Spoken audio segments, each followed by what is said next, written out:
the adventures of Jungle Jim.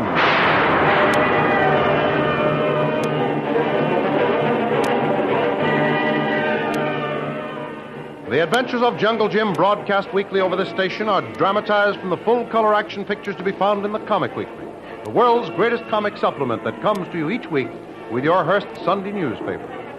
Join the 11 million adults and 6 million youngsters who enjoy the world's greatest comic and adventure pictures by the world's best artists featured in every issue of the Comic Weekly, which comes to you with your Hearst Sunday newspaper.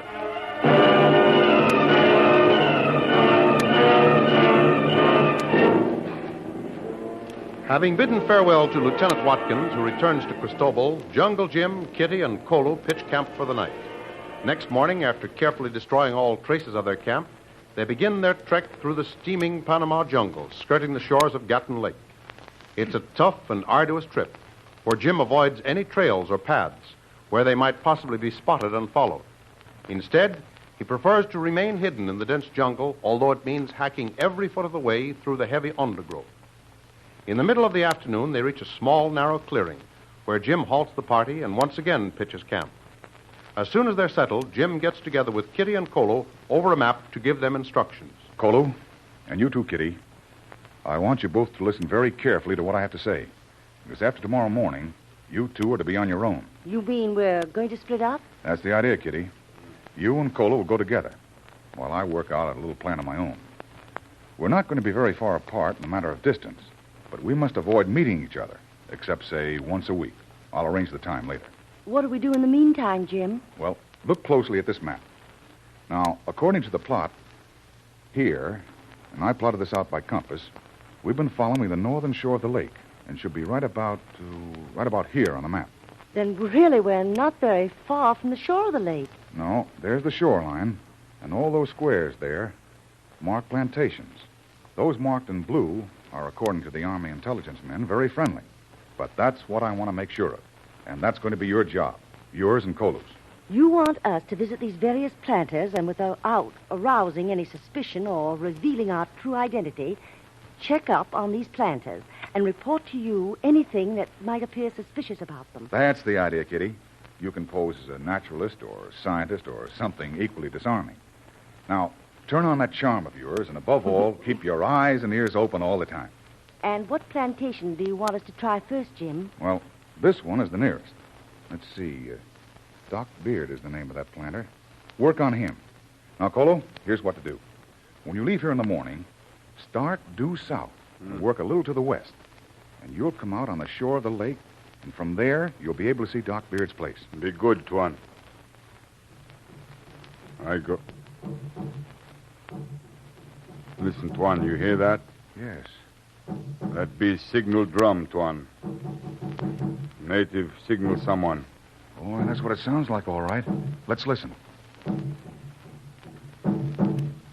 You're right, Kolu.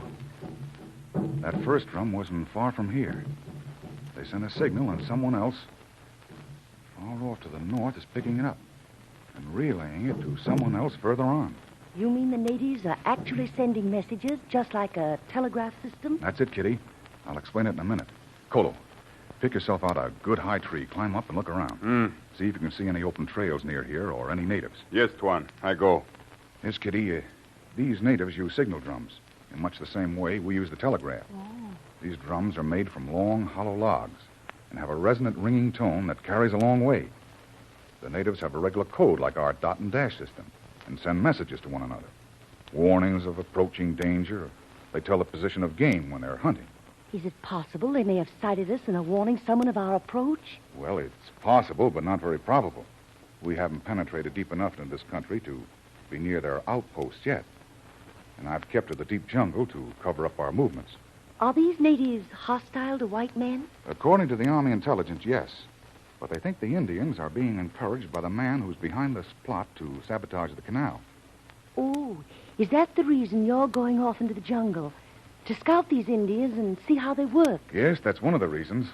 Another reason is that if these Indians are in the pay of the saboteur, they might lead me to his hideout, which, according to all reports, is located somewhere in these jungles. Tuan Jim. Yes? I see Indian on trail not far away. He hide long signal drum in tree. Then he make mark on tree and run fast down trail. In which direction, Kolu? Northwest, Tuan. Indian carry big revolver, cartridge belt. That's all I want to know. He must belong to that saboteur's gang. They're the only people who would arm Indians like that. Tomorrow morning, I'm going to follow that trail to the northwest and set myself a trap that will bring out some of these Indians. They hold the key to the secret of the trader who plans to sabotage the Panama Canal.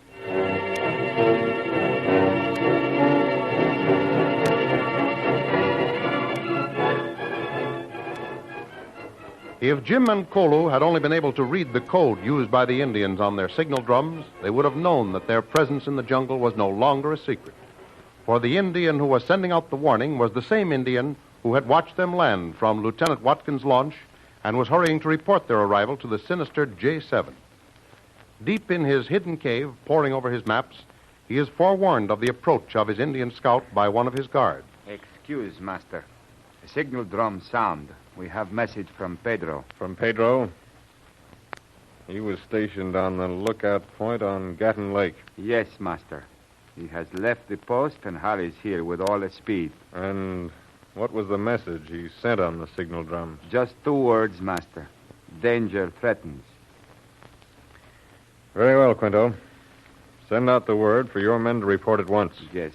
There's no time to lose.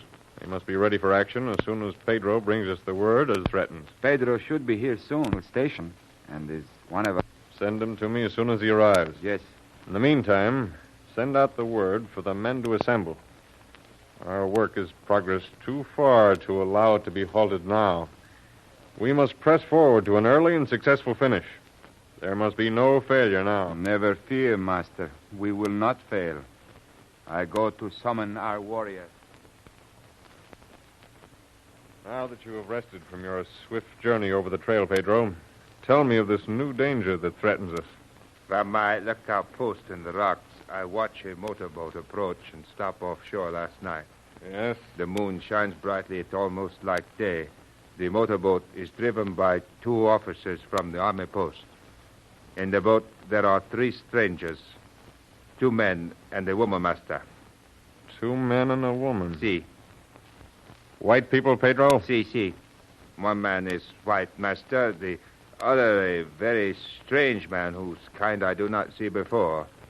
His head is wrapped in colored cloth, like a little serape. His color is dark, but not like mine. I see. And the woman, Pedro? She is white. Very pretty, Master. Has yellow hair like the wife of a gringo officer I see at the fort. And what happened at the beach, Pedro? The white man and the other man, they come ashore with the white woman. Then the boat with the 2 soldiers go away. The 2 men and the woman go to edge of jungle, make camp for the night. Very good, Pedro. Did you get close enough to see them? See, Master. While they make camp, I come down very close and watch them. They have many rifles, revolvers, bullets, carry big packs. Big white man is leader, strong man. Must live long time in jungle. He know what to do. Yes, Pedro, I know him. You're right. He is most dangerous man. He knows the ways of the jungle, too. He's our enemy, Pedro. Now, what else did you see? I watch until daybreak. Big white man awaken the others. They break camp. Make everything clean. Leave no sign of camp. Then they go into jungle. Not follow good trail, but go deep into jungle. They come this way, so I leave quickly. Run fast, send warning by signal drum. Well done, Pedro. But we must not let our enemies remain alive to threaten us. Quinto has sent word. Your warriors will soon be here. You must lead them. Hunt down our enemies and destroy them. Si. You must go tonight. They will camp, light a fire. That will guide you to them. Si. Come upon them quietly and quickly. But remember, do not use your rifles or revolvers. Use your own weapons. Si. It shall be as you say, Master. We take the bow and arrows, the poisoned arrows. Make no noise. Swift in flight. Quick to kill. Pedro, the drums are sounding. Your men are assembling, so hurry. Lead them off to the hunt. Si. Wipe out your enemies.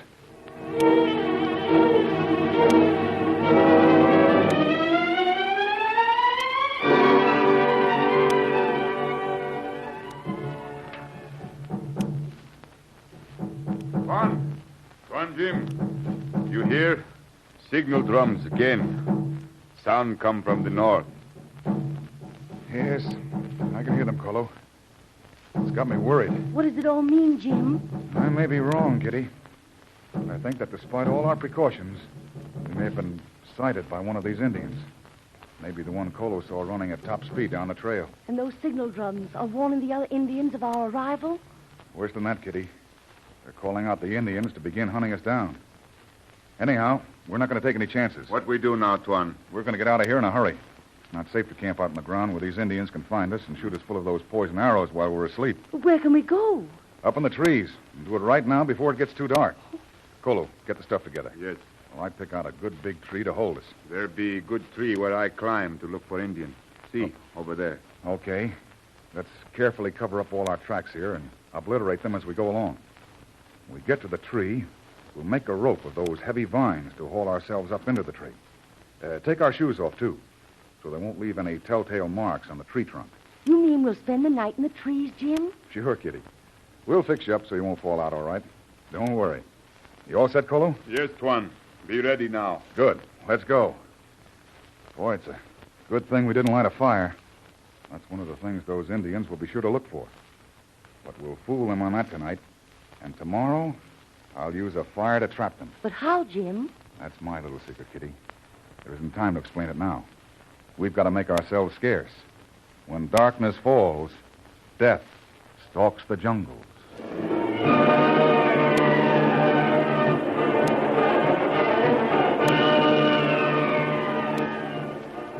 And so the flight begins. Jim's long experience in the jungle has taught him how to fight the crafty natives who seek to kill him. Will he successfully outwit the Indians who even now comb the jungles to track him down? Don't miss Playing a Lone Hand, the next exciting episode in the adventures of Jungle Jim. And say, I want to remind you that next Sunday's Comic Weekly carries the first of those cutouts of model airplanes I told you about last week. Remember? Well, for those of you who may have missed the special announcement, here it is. Beginning next Sunday, December 1st, and every week thereafter, the Comic Weekly will devote a half page to cutouts of model airplanes. They are the real thing, designed by Mr. Wallace Rigby, the internationally famous designer of model airplanes. These model airplanes are accurate in every detail, drawn to scale, and with all the correct color markings. With each model, you will find simple but complete instructions on how to cut them out, assemble the parts, and put them together. It's easy to do, a fascinating and educational hobby that will give you a fine big collection of real model airplanes. Don't forget now, the first model appears next Sunday. A model of the newest United States Army fighter, the Bell Airacobra. So tell your dad and mother now to be sure and order the Hearst Sunday newspaper that brings you the Comic Weekly, containing these new full-color airplane models for you to cut out, assemble, and save. It's loads of fun, so don't miss them. More thrilling radio adventures of Jungle Jim will be heard at the same time next week over the same station. Be sure to tune in.